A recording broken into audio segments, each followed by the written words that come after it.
let's get started. We're gonna crack open the back of the hotspot, take the battery out, and install our SIM card just like that. Make sure the SIM card is facing the right direction. There's a picture there to guide you because there's a little notch on one of the corners. Make sure that it's facing the right direction. Close it up, put your battery back in, and then power it on and connect a USB cable from the hotspot to your computer. There's a link in the description for your download file. I'm using a Windows computer, so I'm downloading the x86 Windows file right there, and it's getting saved to my downloads folder. Extracted there, I'm assuming you know how to do that. Once it's extracted, navigate into it, and then type in PowerShell in the navigation bar, just like this. This will open PowerShell in the proper directory, your installation directory. And the next step is getting our command ready and then connecting. So there's a command in the description. You can just copy it, paste it into a notepad file. You're gonna need to go into your hotspot and find your password. It's fairly easy to do. Just click a few buttons and you'll find the password. It's alphanumeric, and my password will be right here. So that's what it looks like. Unless somebody changed it, I don't think anybody did. Copy the first command, copy your password, and just make the full command. Next, before you paste that command to your PowerShell, make sure that you're connected to your hotspot's Wi-Fi.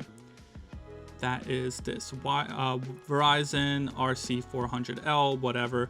Make sure that you're connected, then take your command, paste it in, click enter, and you are now installing Rayhunter. Very simple. This takes a few seconds, not long at all. Once you see that command or that blinking cursor, you're installed. You're gonna get a welcome screen on your hotspot.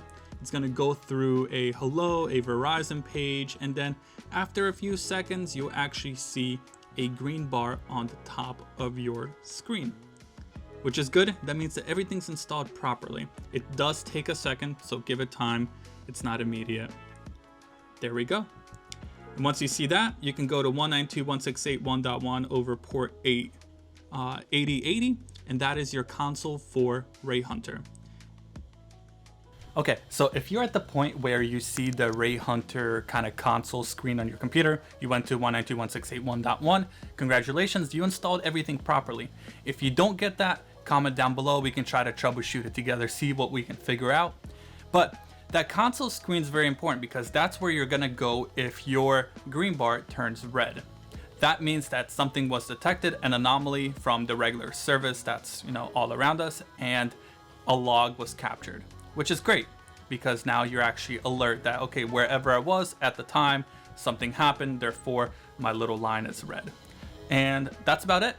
If you didn't get a successful installation, comment down below, what did you get, what's the issue and whatnot, and we can try to figure out together, or the people down below, hopefully you can help out also. So thanks for watching, subscribe, love you, bye.